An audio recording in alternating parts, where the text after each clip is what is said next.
have a conversation. Thank you, Zoom. Um, he thought it'd be really great to have a talk about inflation.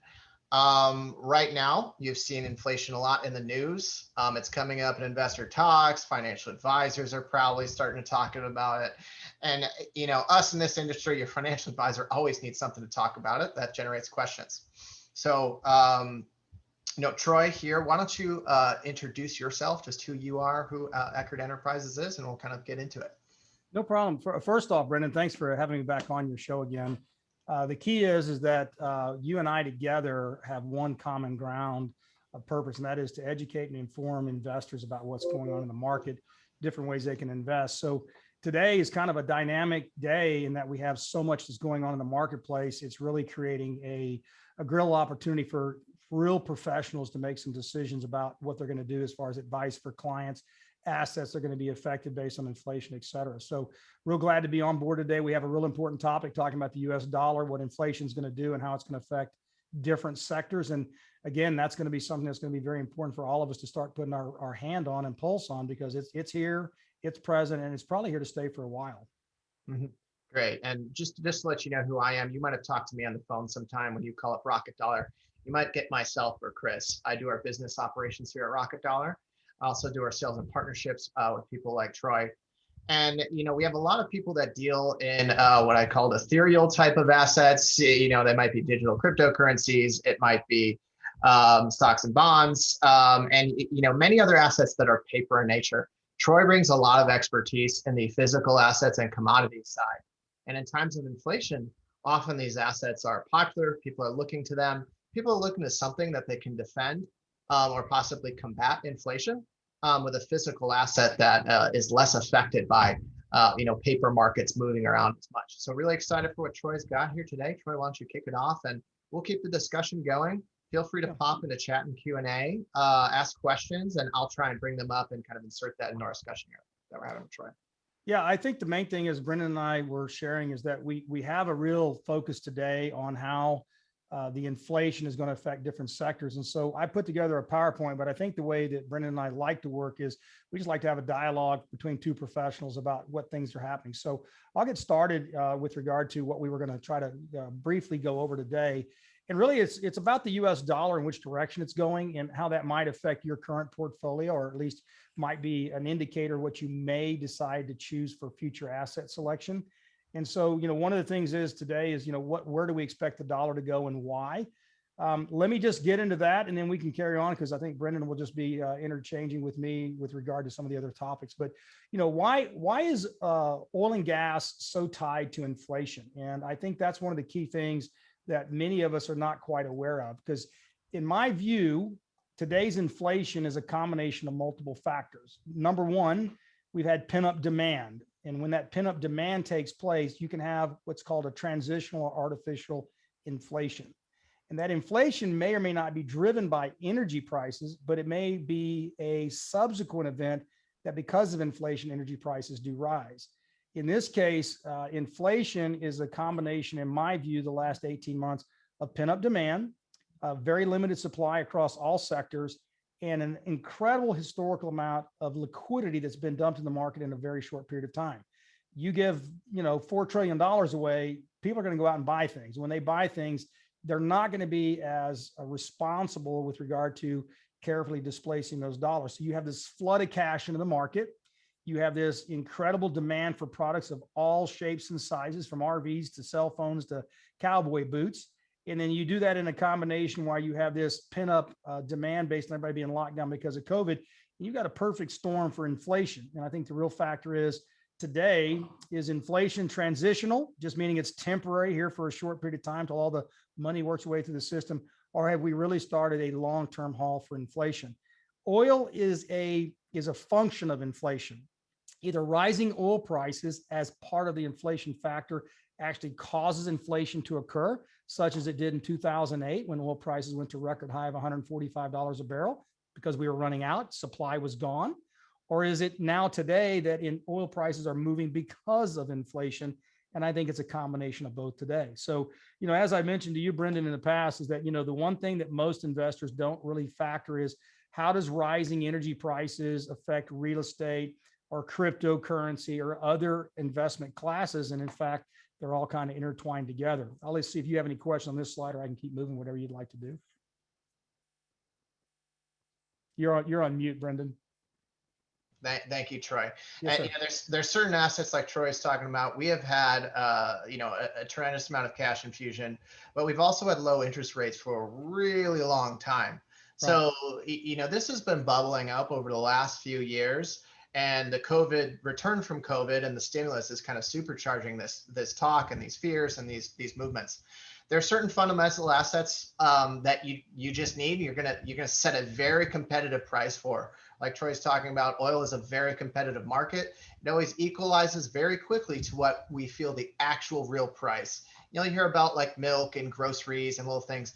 People that they absolutely need, they're going to try and get a fair price. It's very competitive for it. So it's always going to be price discovery.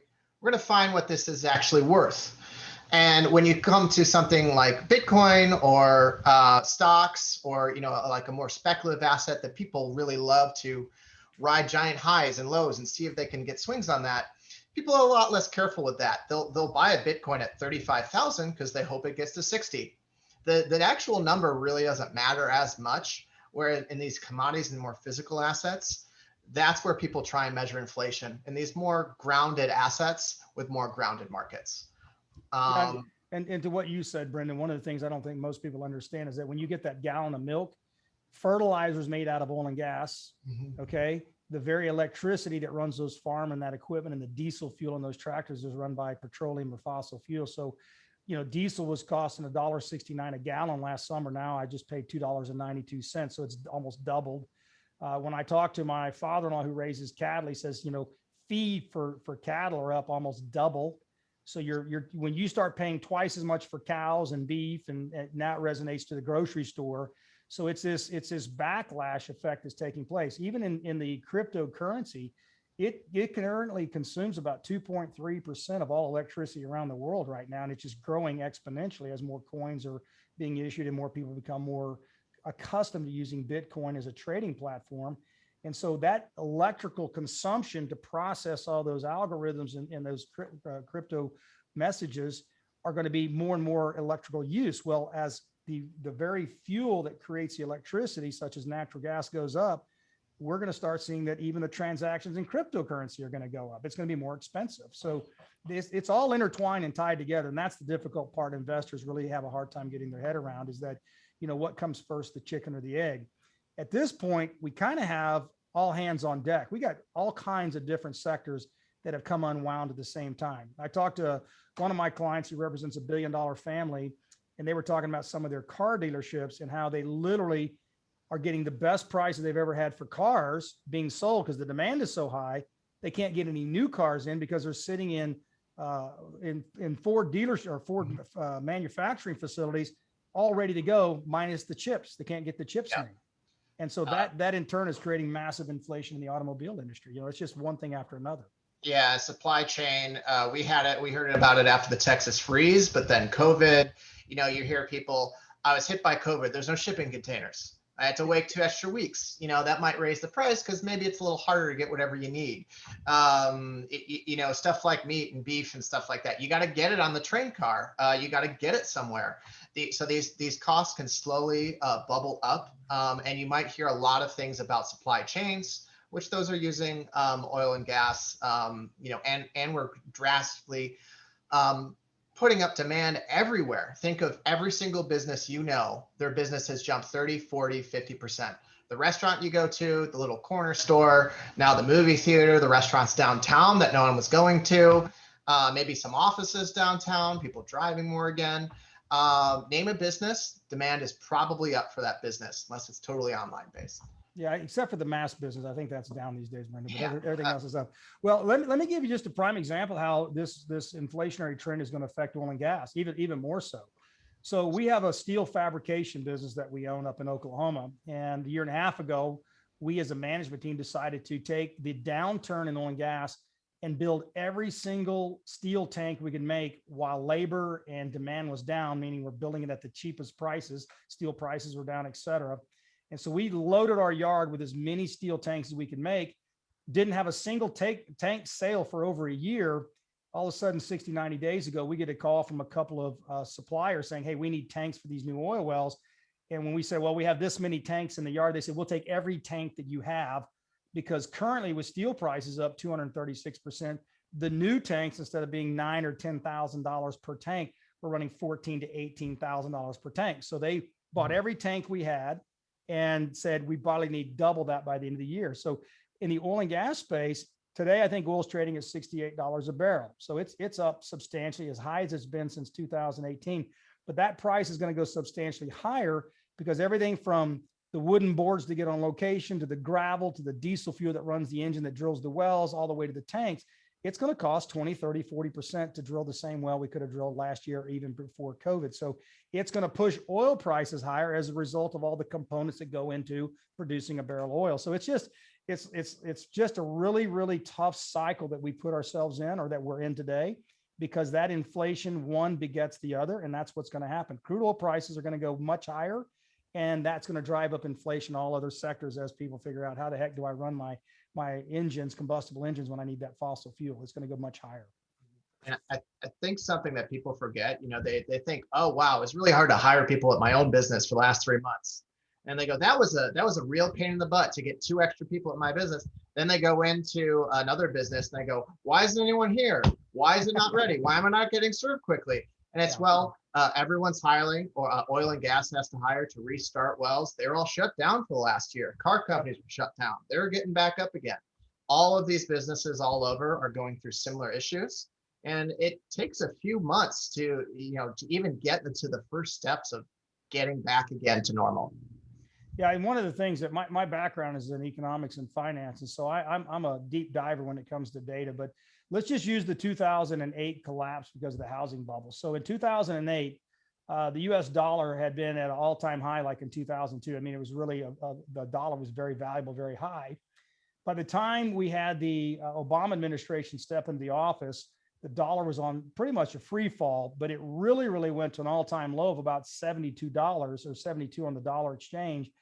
Versus like 115 or 118. And the reason why is that if you look at the contrarian side of that, it's also saw that oil prices had risen to an all-time record high. So in 2008, we have an all-time low in the dollar value, and we had an all-time high in oil price at $145 a barrel.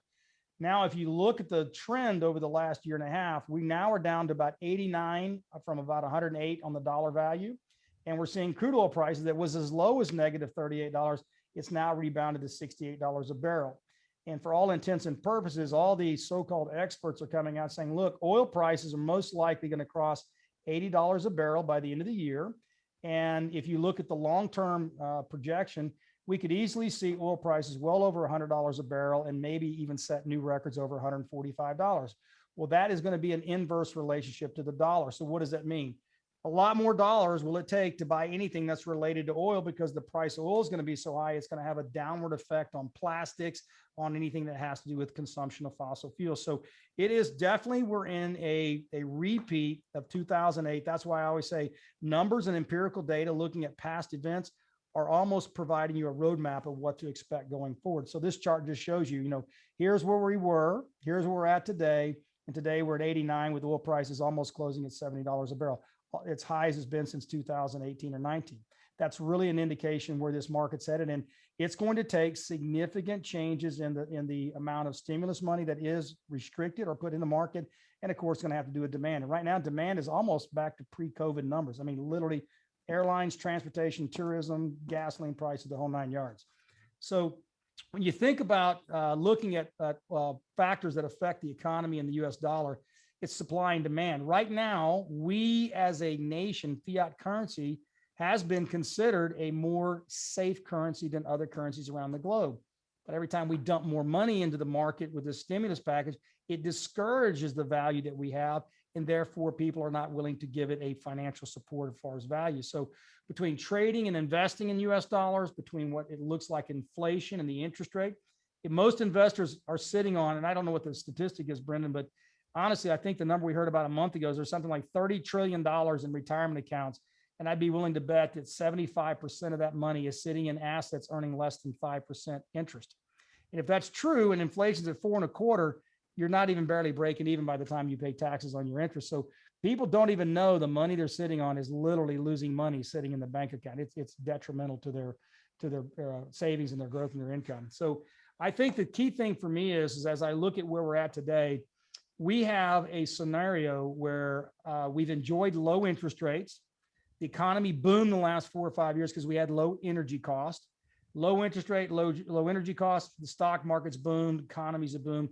But now we have both that are being affected. Sooner or later, the Fed's going to have to raise interest rates because they're going to have to discourage runaway inflation. I personally am in the camp. It's not transitional inflation. I think it's raging inflation. And this could be as nasty as what we saw in 1979 under Carter, because we simply have historical first-time black swan events, such as dumping $4 trillion cash in the market. Nobody really knows how low it will go. I suspect, looking at the numbers, I think oil will cross the $145 price on the upside. I think dollar could go as low as it did in 2008, 72 or even lower. When you look at it today, we're trading around 89.90. It's had a nice resistance ceiling at about 90. It's fighting its way to stay at where it's at. I don't think that's going to last very long. The trend and the pull in the market says it's going to go much lower. So any assets that you have that are tied to that dollar are definitely going to be hurt by the fact it's continued to devalue. Best place to be is in commodities, real estate.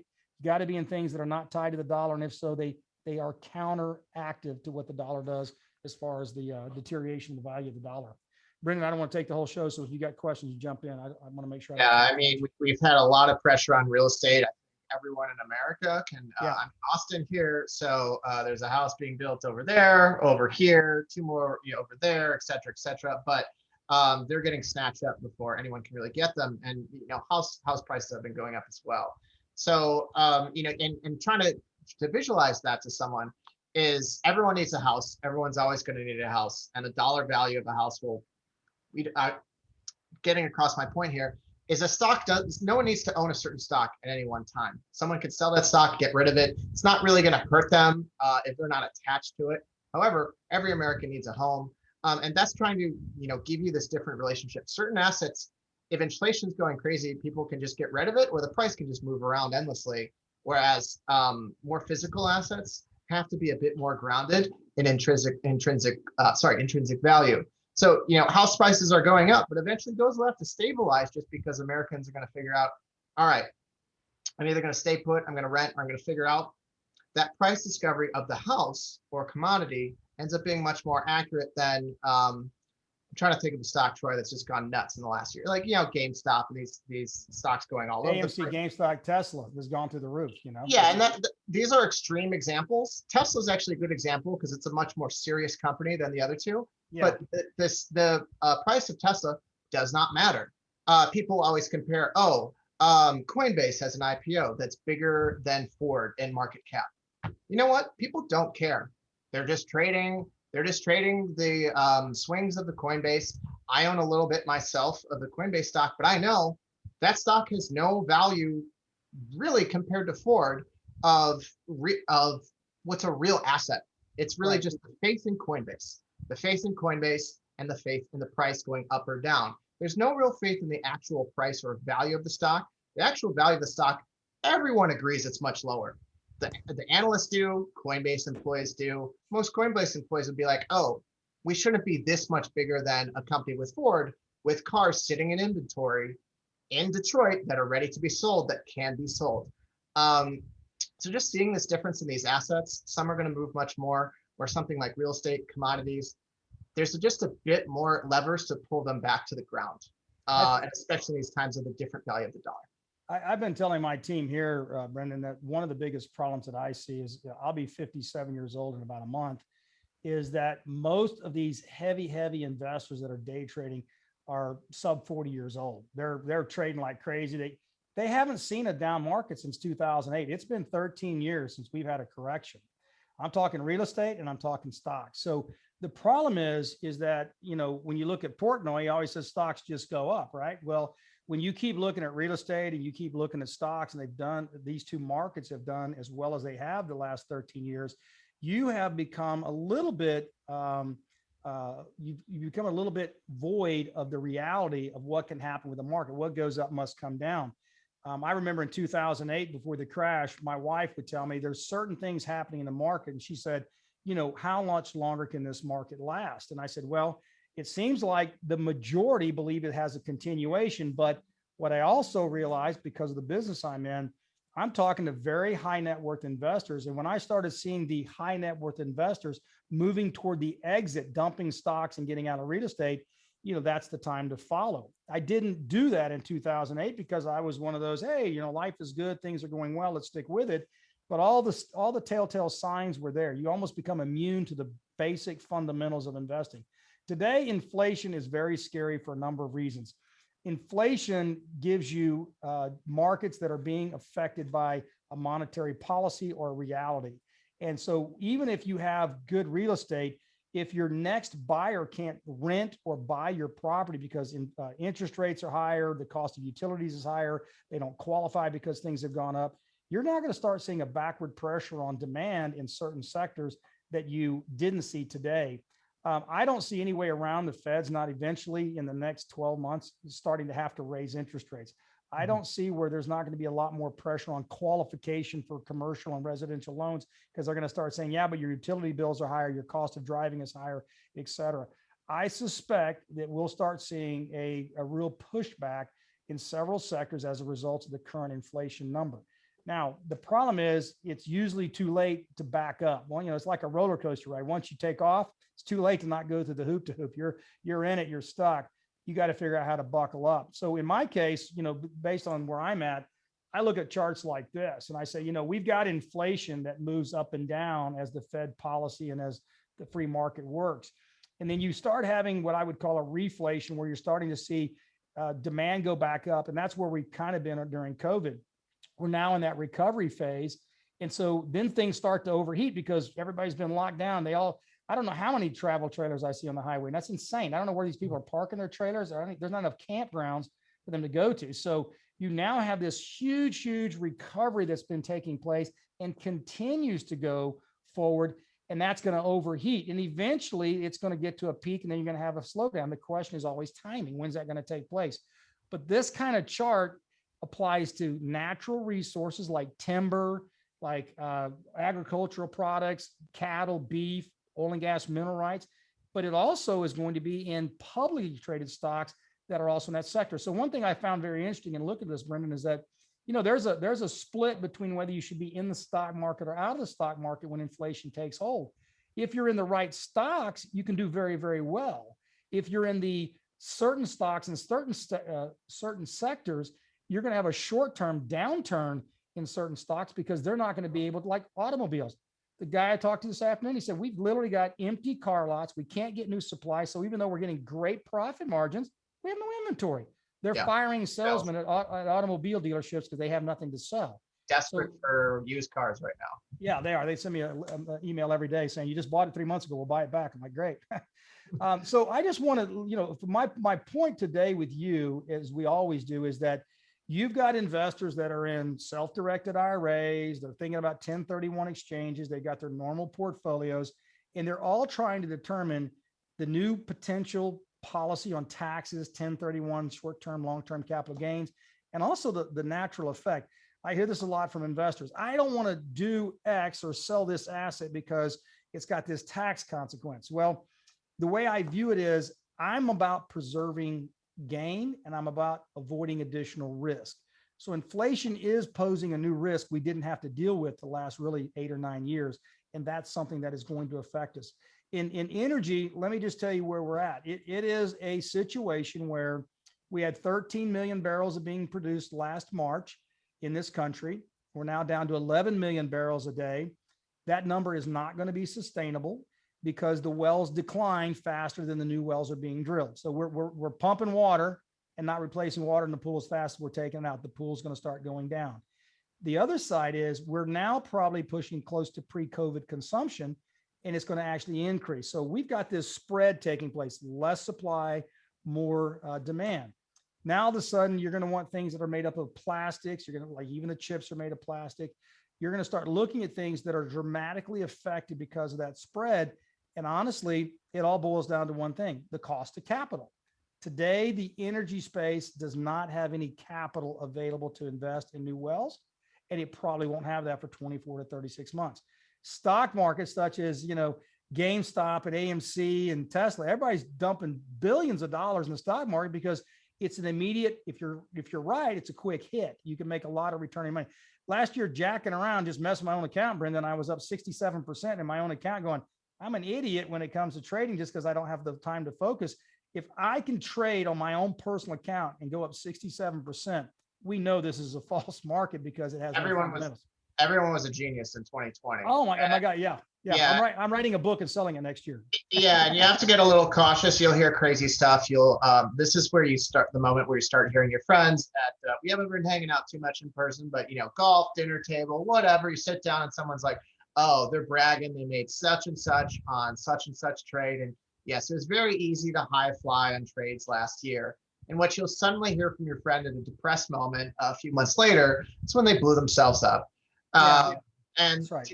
It's just a big tenet in financial advice. People ask me, I've been in the industry, obviously with younger clients and older clients. I try and get the lessons I hear from older clients and give them to the younger ones. Is the ones that blow up and lose money, just try not to lose money. Don't always chase those highest flying gains all the time. Try and be defensive. Don't blow up your own portfolio. The people that try to make sure they at least protect their portfolio, they take risks too, but they're making sure that they're playing a little defense sometimes, being careful. They're not chasing every little pie in the sky. Those people often do a lot better. That other person might make 3 or 4 very flashy gains, but they probably blew themselves up 2 times and ruined most of that over the years anyway. Yeah, and I agree with you. I think one of the advantages I've had, I've always said I've had a PhD lesson in business because I've had well over 1,000 million plus net worth clients I've worked with and have known very well. And ever since I was 20 years old when I got in the business, they all said the same thing. If you can protect the downside, the upside will take care of itself. And what I don't hear from very few, what I would call younger investors, or at least more novice investors, maybe only really active the last 10 to 20 years, is they haven't been through enough downturns to really appreciate when that valve gets cut off, it can happen over a weekend. I mean, I look back at the crash in 1987. I look at the crash in 2008. You had about 3 days where that thing lost 30, 40, 50%. I mean, oil prices plummeted at the end of 2008 from $145 a barrel to $36 a barrel. You had literally 60 days to watch it plummet. Mm-hmm. So today, when I look at charts like, where the stock market has been, you see these ups and downs, and most people don't focus on these graphs, but there are significant losses made in 2008. When you look on the screen and you see this big drop, well, what would have been smart is to peel off some of your profits at the top of your portfolio, protect those gains, and put it into something that might be a defensive position relative to what you see forthcoming. So, we've had a record year this year, and it's really been inbound interest, Brendan. I mean, we've had more phone calls from people we've never met saying, I am looking to protect my real estate by moving now before the 1031 tax law may change, or possibly before the capital gains go higher. They're also looking for hard, tangible assets like precious metals and mineral rights, because they're trying to say what's going to do well if there's a decrease in the US dollar. And so, some of the questions we get are, what can affect commodity prices? Is OPEC capable of doing what they did last year? And the answer is absolutely. They're going to, every 4 years, they're going to try to flood the market to make sure the US producers don't get so good at finding enough oil and gas that we stop buying their oil. And more importantly, we don't start selling to their competitors. So when you look at the chart on your screen and then you go to the next chart, it simply shows you, okay, let's take a look at the stock market. Let's look at inflation. Inflation over the last, few years is like, what do you end up with? Sorry, I'm trying to move this chart real quick. You start asking yourself, okay, well, what is inflation doing for us? Well, when you look at the 2008, inflation plummeted, but then it rises back up again. Now look at 2020 on the far right-hand side, we're at 4.25. The question is, if you go all the way back to 1979, inflation went from about 6.25 to almost 21, 22%, and it took it less than 28 months. I remember as a kid, I had no idea what my mother was doing. She walks in one morning and says, here's a bowl, here's your cereal, here's the big bag, I bought it in bulk, and here's this box of powder. And I'm like, the hell is that? She goes, that's your milk for today. Milk was 89 cents a gallon. Now you're going to drink powdered milk. She took some nice water, dumped in the powder, and started around, looked like dirty dishwater. I'm like, Oh, that's what I'm going to be eating for the next year or two, because milk got so expensive, gasoline got so expensive. And then the thing I really want the listeners to think about inside of your investment accounts, when you're talking to Brendan or other experts that you believe give you forward thinking, what do you do about it? Now, a lot of people get paralyzed and they don't do anything. They freeze, or they believe, well, I'm not close enough to the edge to really fall off. Let me squeeze out 1 more percent or 2 more percent out of my portfolio. I'm a little bit older than you, Brendan, and I look at it this way and say, I want to take a risk where the reward is commensurate with the risk. So if I'm in the stock market at 35,000 on the Dow, if I want to look at the Dow making another 10 or 15%, is it likely it's going to go to 38 or 40,000 on the Dow, or is it more likely it's going to go down from 35,000 on the Dow? So I look at my own portfolio and go, I'm taking a lot of risk to maybe squeeze out another 1 or 2%. I'm not playing the day-to-day trade like a lot of folks are, but I am saying to myself, as a general market sector, is that the safest place to be with my money? So as you know, Brendan, we started working together last year. When we started buying mineral rights, oil prices, even after the 2-day trading at negative 38, oil prices were sub-economic. They were lower than $38 a barrel. We acquired mineral rights because it was below replacement cost, kind of using construction. It was below replacement cost. Well, if you can buy assets below replacement cost, you've got a very, very, I would call it conservative and a very high upside potential if you're in the right space. Now the question is that true in crypto? Is the current Bitcoin down to 36,000? Is it a buy, or is it still only halfway to where it's going to 17,000? Is real estate, has it peaked after 12 years of a phenomenal run, or is it just taking its breath before it runs again? I don't have that answer, but I do know that from the indicators, we're fixing to hit a brick wall in several sectors, and it's going to be a pretty hard slam against the wall. And it mainly is going to be tied to monetary policy. I think that's going to be the biggest downturn, is what we see in the Fed and what we see in interest rates and what we see in tax changes, you know? Yeah, and my old boss, what he always had a tenet that said, someone would bring up a question, a concern, and he'd go, "Time to rebalance." And he'd always say that over and over, and people would be like, "Well, no, I wanted to talk about the real estate market." He said, "Time to rebalance. Think about, your entire portfolio." Troy's talking about, a lot of people just have a tendency to just focus on their winners, and they're only concerned with buying and selling their winners, and they just get frozen. They sit there and they never do anything. If you just sit there and look at, hey, maybe consider some other assets in there, think, hey, I could take this risk, but maybe there are 2 or 3 other assets I can spread this around. Maybe those assets are a little bit more ignored at the moment, like Troy was talking about. Like I picked up a little bit of oil in my portfolio last year because, frankly, everyone was ignoring the hell out of it. No one wanted to talk about it. I also have the luxury of listening to Troy yammer on about it all day, so I got a little bit nice information about it. That's but good. So I feel like a lot of people just sit and they stare at their winners and they just continue to get nervous. Look at other parts of the market. Look at other things that are a bit more defensive, might be coming up in the next 6 to 12 months, because that's when you need to be looking at it. You should not be thinking about the exit strategy of your asset when it's tumbling down and people are freaking out. You should be thinking, okay, maybe I need to take a profit take over a little bit of these assets, sell off. And even if you're attached to it, just sell off 10, 20, 30%. If you still have, if it's a good asset, you still got plenty to left and run there, but you freed up some other cash in your portfolio. Now, what Troy is saying, cash is probably not a good place to be, other than slightly temporary as you figure out the next place to go. Right.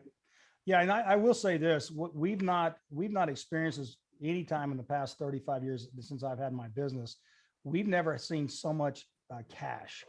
People are making decisions with enormous amounts of cash. So some people have already cashed out of the stock market, at least scraped some profits off that. We're seeing enormous amounts of increase in 1031 tax exchange on real estate.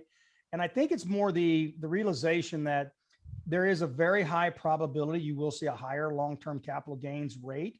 And there's also a very high probability you might see the 1031 tax law or advantage be at least stripped down or reduced in its current capacity. And this is what causes markets to shift, is that when you start to see a movement one way or the other, it can cause this kind of this suction or this vacuum going in one way. Just from the standpoint, we deal with so many high net worth investors. We noticed starting in January, it was 2 things happening. One, we started getting phone call after phone call, people scrambling on 1031s. and we started getting people really, really concerned about long-term capital gains. Yeah, your phone was ringing too. And one of the things we're trying to tell the partners that we talk with is that, look, everything today is in flux. So it's kind of, I always describe it like when I was in high school. You go to these haunted houses in Halloween, and you go with a bunch of your friends and a bunch of girls, and you get to the haunted house, and the girls would just shove the guys in, and you were the first one in. You're like, I have no idea what's in here. So I'm going to hit the wall and freeze until I can get my eyes oriented with the light and the dark, right? I kind of feel like that's the way the market is today. Investors somewhat think they know what they're doing, but I can hear panic in their voice. I can hear uncertainty in their voice. Like, should I sell now? Will the tax law be retroactive, or will it be the day they invoke the new law? Do I sell my real estate, or has it got another 3 years of running? And do I make a mistake by selling? And I think what you said, Brendan, is the way we feel here at Eckard. And that is that you must take a certain part of your portfolio and move it to a defensive position. It's not about abandoning your strategy. It's not about abandoning stocks or real estate. It's about recognizing everything comes to fruition. Everything gets to a certain level of maturation, and it's time to rebalance. That's the best way to describe it, what you said. It's a rebalance. You know, walking home as a kid, I passed by this beautiful navel orchard. I mean, they'd have navel oranges the size of basketballs. I mean, just enormous, beautiful, beautiful navel. And I'd see these navels hanging at the bottom of the tree, and I'd go grab me one and peel it on the way home. And I wouldn't call it stealing. I would call it properly harvesting overripe oranges, right? But I'd get these oranges. I mean, by the time it got so big, it really wasn't that good. It was full of pulp, wasn't that sweet, didn't have a lot of juice. So that's sometimes what we do as investors. We make mistakes. We let them over ripen. It's past their time of prime, but we're afraid to pick it too early because it might get bigger. The truth is, it's about the sustainability based on what's happening today. So inflation, along with taxes, are an enormous erosion of your wealth. If I've got $100,000 in the bank today and I do nothing, and inflation's at 4.25, I only have $96,000 next year of buying power. And you've seen this in other countries. And if we end up with hyperinflation and you do nothing for the next 3 to 5 years, you could take $100,000 and turn it into $500,000 because of the erosion of inflation and the fact you haven't taken opportunity cost and turned it into something. So when I think about the falling dollars, like on the screen, you know, you got to go after tangible assets, something you can see, touch, kick, or feel. We're talking mines, gold, mineral rights, things that are real tangible. You've got physical mines and mining operations. Each one has their own risk and reward. Some are in public stocks. You can invest directly in the stocks of those sectors, like publicly traded REITs. You can also do that through direct ownership because there's plenty of sponsors out there that are legitimate and have great assets. You just got to work hard on due diligence to find that. You know, when I look to hedge against ways to make sure I do it, commodities that's my livelihood. That's what I've done for 35 years. I'm always in the energy sector. I'm always investing in different, gold and precious metals and that type of stuff. I'm also into Bitcoin. I like Bitcoin. I've been buying Bitcoin for over a year. It's not a true hard asset, obviously, but I like the way the fundamentals of Bitcoin works. And I'm not a big crypto guy. I just like the fundamentals, what Bitcoin offers. But real estate is traditional real estate. There are great buys. Brendan, would you say that in Austin, because of Tesla and Facebook and all the big techie companies and car companies that moved in, do you think that your current real estate market is going to be slowing down anytime soon? Or is it just sheer demand, regardless of price, saying, I got to have a house because there's nowhere else to? What's the status you think in Austin? So Austin is pretty ridiculous because every house is snatched up. I had a friend that got a house on their first offer, and they're the first person I've heard in a year and a half that has not had an absolutely miserable, god-awful experience trying to buy a house. This is happening pretty much across the country. So Austin's bad for sure. It's one of the worst in the country, but almost everywhere, supply is horrendously low. All of that hiring and construction needs to pick up. We need to pick up and get lumber out to places, which is in a high demand too. So it's pretty tough all over. A lot of people just want to move to cities. A lot of young people want to be near a city. They want to work from home near it. They want the cool stuff. They don't want to drive. Now everyone wants to work from home. So everyone wants these bigger houses. Yeah. There's a lot of demand for it. The young people going to continue to keep moving to cities, even I think with these issues. I think a lot of people like me, I personally, I put off buying a house. I'm going to buy one after this insanity goes down. Everyone in Austin, just like me, they're having trouble. They're going to continue buying houses over the next year, I think, in the next few years here. Yeah, I do think that I saw something today that was kind of interesting. It was today or yesterday. It said that new home loan applications are down. And what I think some people are just throwing in the towel. I mean, my son-in-law and daughter were looking to buy a house. And when they did about 2 months ago, the builder was saying, well, we got development 1, 2, and 3. Development 1, style of house number A, is this price. Development 2, it's up $35,000 because we paid more for the land. Development 3, it's going to be up almost $100,000 for the same square footage because of the cost of lumber and timber. And I'm like, are you kidding me? Like, no. And matter of fact, we're going to start having $5,000 a week increases as a result of goods. So my son-in-law and my daughter just said, we're done. We're going to stay where we're at. We'll hunker down. We'll weather the storm. And that's why I was asking you, is that, every market is starting to see a little bit of pushback on prices. Yep. And I think that's going to affect maybe that housing sector. So inflation, what I experienced as a kid, I was just a kid. What I realized is that inflation does come and go. It's just how long the pain is there, because people will stop buying milk and start serving their kids powdered milk, if that's what it comes down to. People will stop buying houses when they start getting to $300, $400, $500 a square foot, saying, man, I'd rather rent, or I'd rather hold off for 24 months. But I think there's one thing that really is going to eat away at investments, and that is this inflation factor. Because I'm not in the transition inflation group, I don't believe it's transitional. I believe it's more permanent. In fact, I think we're going to see raging inflation. I think that there may be a reason today to respond now rather than waiting, because it effectively could be a 5 or 10 year kind of a pattern where it could actually, where you think it can't get any higher today. Well, it could actually get much, much higher and could actually be a prohibitor from entering certain markets. So to me, if I were looking at investors, I'd say, think about 2 things. There is going to be changes definitely in the tax laws, and there's going to be changes in policy. That is going to happen in the next 36 months under this administration. No question. Higher taxes, more difficult. You're going to have less tax advantages. So things like long-term capital gains, 1031. So you got to make your decisions knowing there will be a change. To what degree, don't know that yet. The second thing is that this administration has clearly indicated, from all I can gather, they're not going to stop inflation by raising rates anytime soon. I don't think they'll do it until they have to. So the momentum is there in inflation. The momentum is there as far as what it's going to do to other markets. The question is, how do you play it? So like in my case, because we're mainly in, 90% of what I do is energy and oil and gas. We look at the effect of what's going to happen in our sector. And I can just tell you, the oil companies are broke. They are all living on cash flow. They can't get more capital to drill new wells.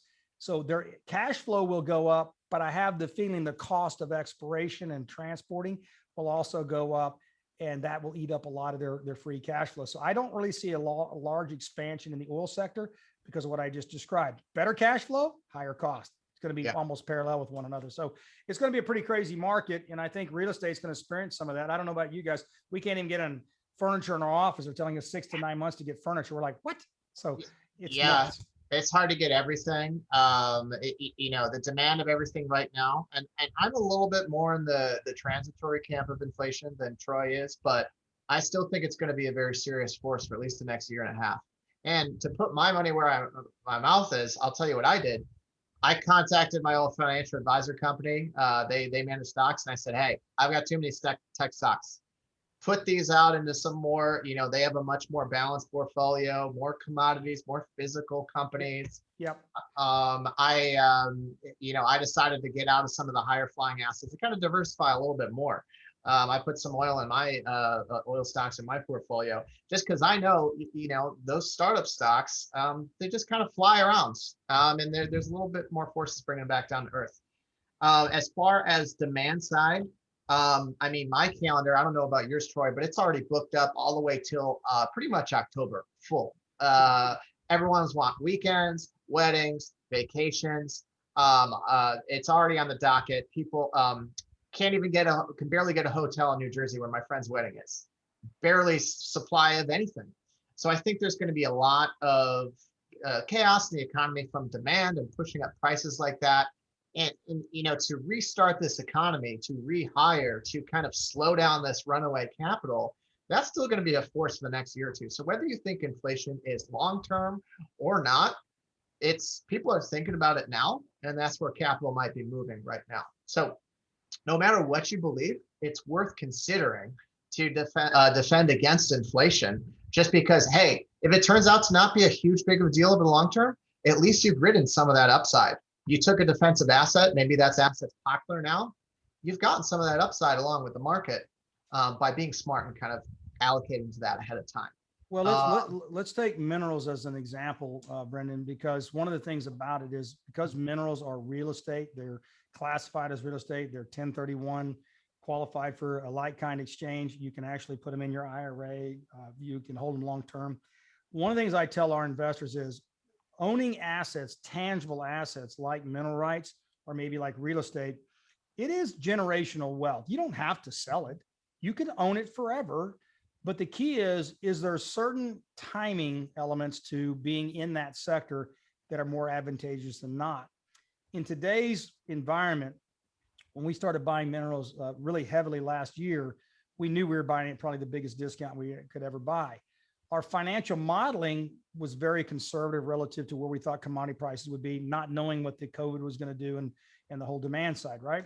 But today, even if it is transitional inflation, let's say the next 12 to 24 months until this big influx of cash from the government is flushed through, that demand is going to be pushed very, very high. And as a result, there's going to be a big demand for crude oil, natural gas, and natural gas liquids. So there will be probably at least a 24 to 36 month very high push to the upside on commodity prices, which can be very beneficial to those in the sector.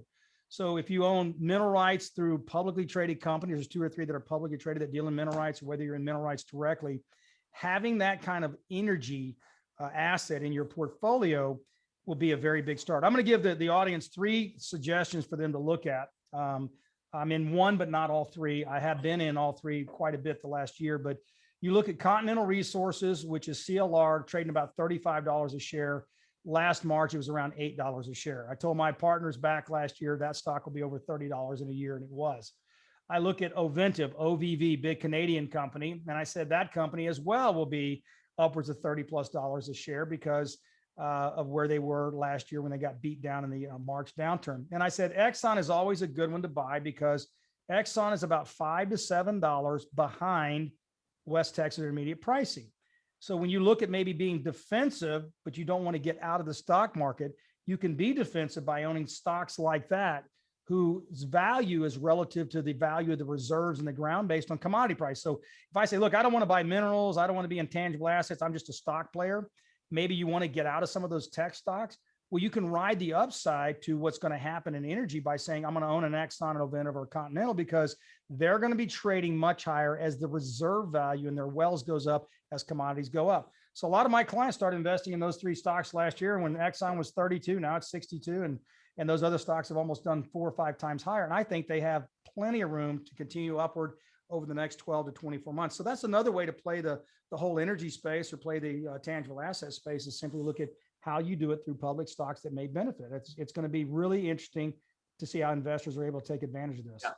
And to echo Troy's point about capital moving, the Rocket Dollar phone has not rung more than any other time than since December until now. It has finally slowed down because the tax time is done, but the whole Rocket Dollar team just went, whoa. Money is moving. We talked to people in crypto. We talked in precious metals. We were talking to Troy. Almost every single asset had their phone ringing. I guess probably maybe high flying tech stocks. They were still flying a lot. They're probably the only one that it's online brokerages now. They weren't ringing as much, but money was moving a lot around. People are going to be allocating IRA money as it just comes in. It's not too late. It's never too late to rebalance.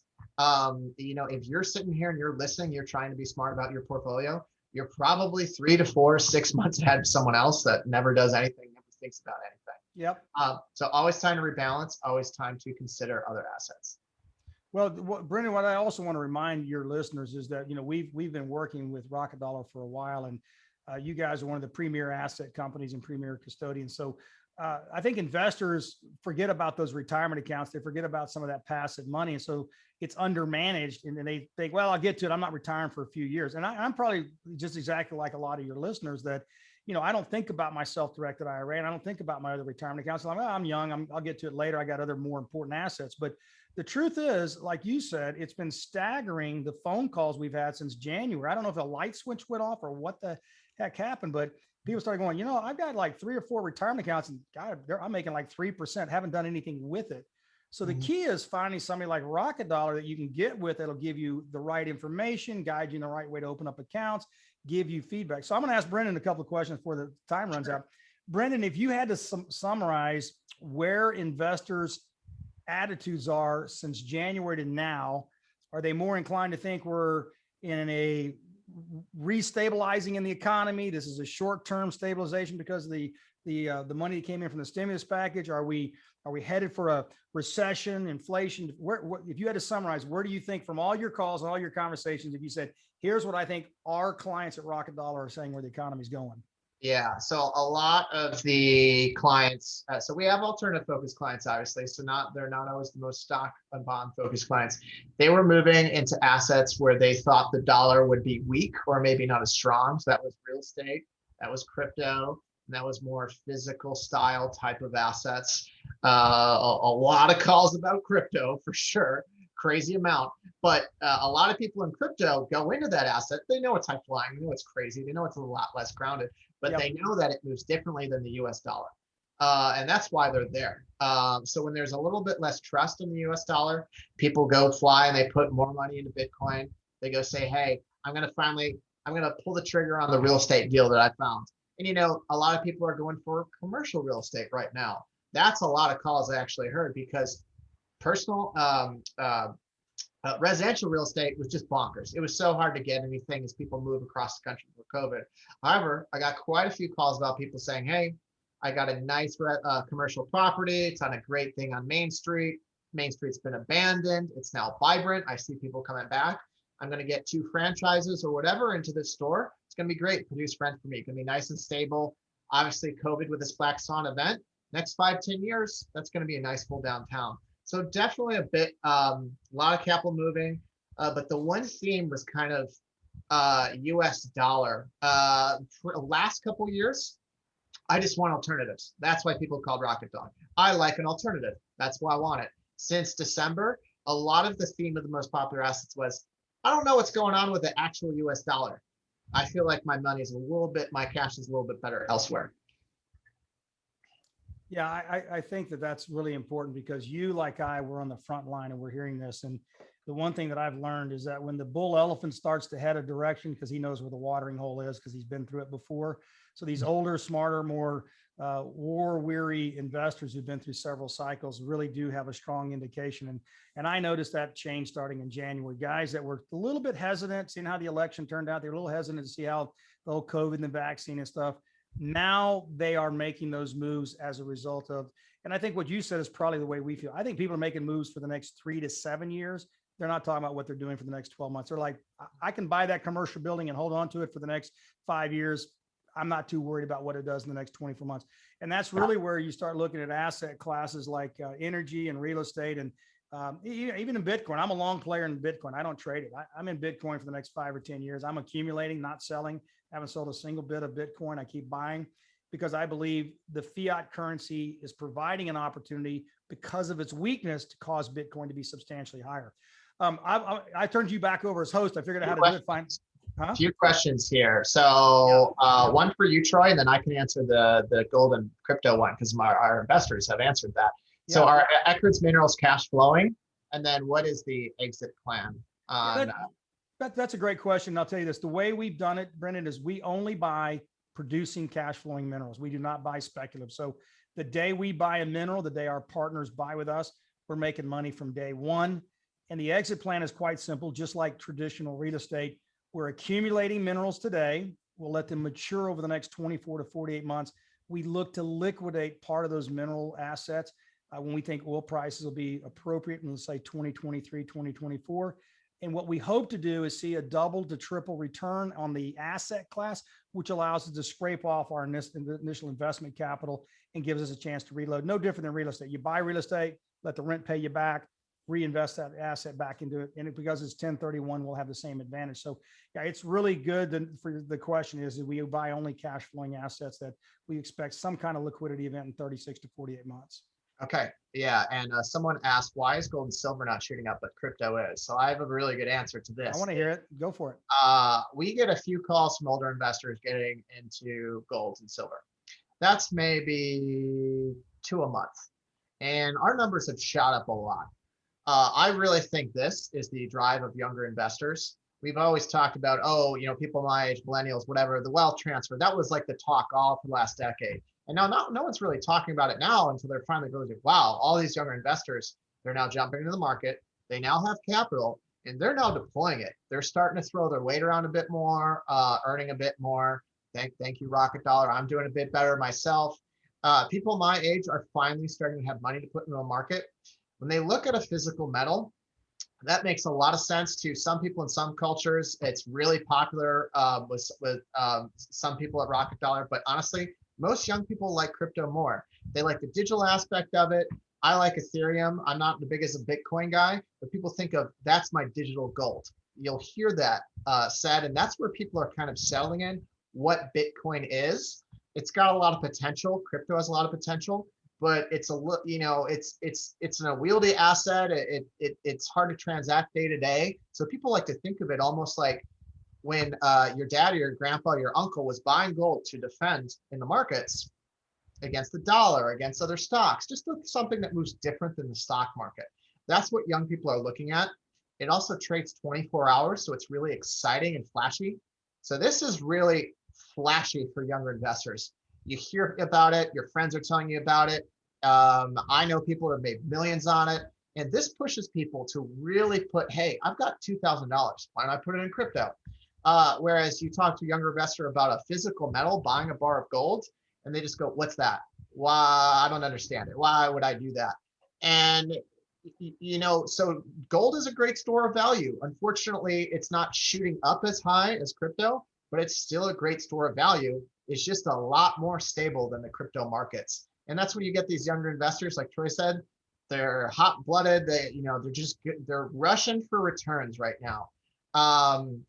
So that's my take on crypto versus gold.